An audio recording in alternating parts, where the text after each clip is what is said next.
Elles sont 37 femmes entrepreneurs à recevoir des distinctions honorifiques.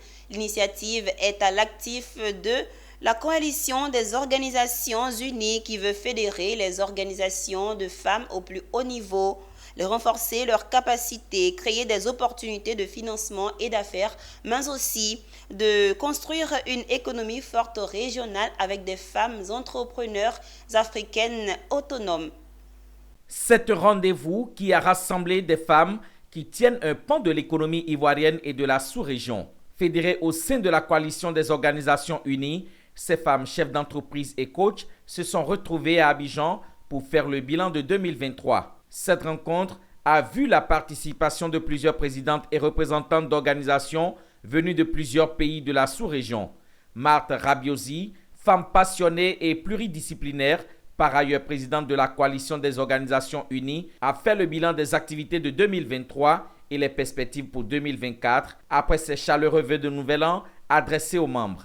Il est positif parce que nous avons eu à réaliser beaucoup d'activités avec des partenaires comme la CEGESI, comme la décentralisation, ceux-là même qui nous accompagnent dans nos activités dans les collectivités.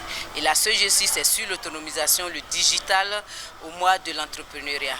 Et toutes ces activités nous ont permis aujourd'hui de nous mettre à un positionnement sur l'échiquier national et même je dirais international parce que nous avons aussi des organisations qui sont à l'extérieur dans d'autres pays. Aujourd'hui nous sommes à près d'une 50aine d'associations.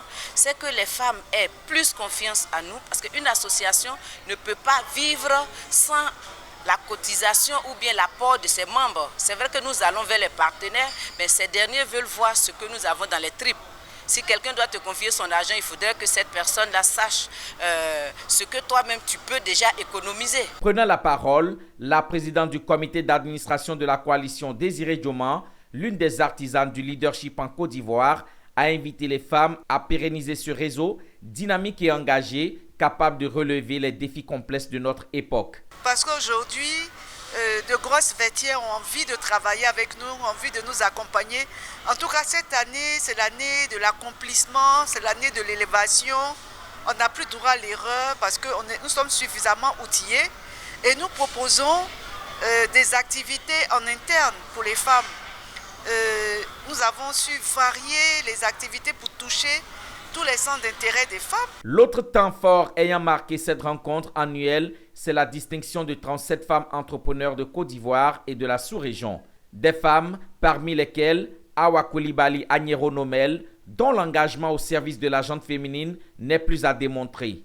Elle qui siège au niveau de la communication de la CGCI, Confédération Générale des Entreprises de Côte d'Ivoire, a été distinguée meilleure femme lobbyiste de l'année. Donc, quel que soit ce qu'on va me proposer, ou qu'on va me présenter, tant que c'est pour accompagner les femmes, qu'elles soient les femmes citadines, qu'elles soient des grandes chefs d'entreprise, qu'elles soient du milieu rural, qu'elles soient même des TPE, je me suis donné pour objectif.